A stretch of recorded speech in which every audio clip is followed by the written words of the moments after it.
Welcome back. Now to the important part of the key of the matter here is what we expect this hurricane season. We've been poring over the data, and one of the most glaring things that are standing out to us right now is just how above normal the sea surface temperatures are. When you kind of look at the ocean content right here, the main development region, we're talking temperatures that are typical for August. So this is fuel for storms, and not only does that allow for possibly some early development, but also allows for stronger development, especially in these areas that are already cooking right now temperature-wise.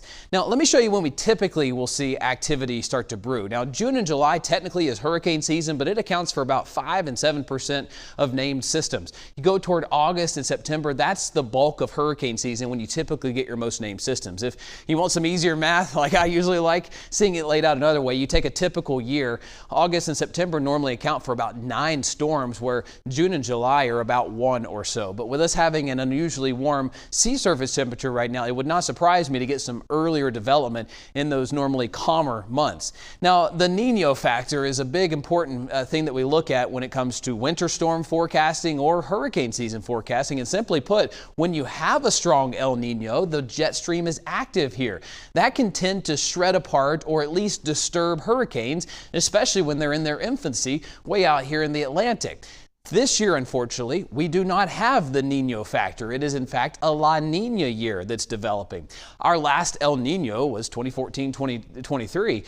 La Nina was a setup that we had kind of in place 2017 through 2022. Almost each of those years had record-breaking seasons. So La Nina is just another ingredient, so to speak, for what could be an active year. So our hurricane forecast outlook looks like this. As far as average is 14, that'd be a normal year. We're forecasting 21 named storms. Hurricanes, possibly out of those named storms, 10 of them could be named, and 7 would be normal. Out of them, major hurricanes. Now, the ingredient that plays into this is just how unusually warm the sea surface temperature is. It's basically fuel. It's like having gasoline right there by a fire.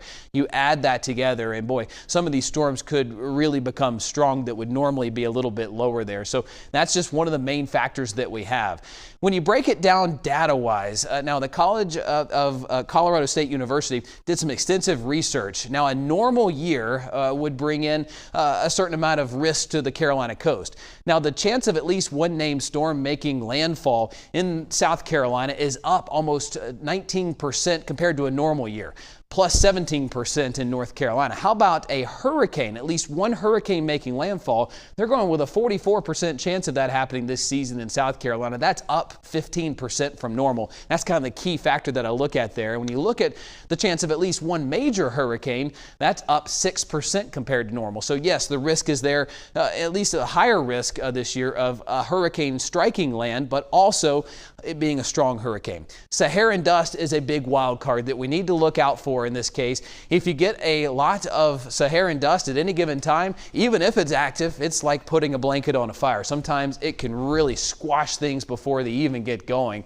and we'll be watching that. Usually when it comes to tracking Saharan dust, you get a lead time of about 2 to 3 weeks, so we can see if that's coming in and let you know when that happens. Now, a reminder that our weather team is always tracking our forecast on the WYFF News 4 mobile app.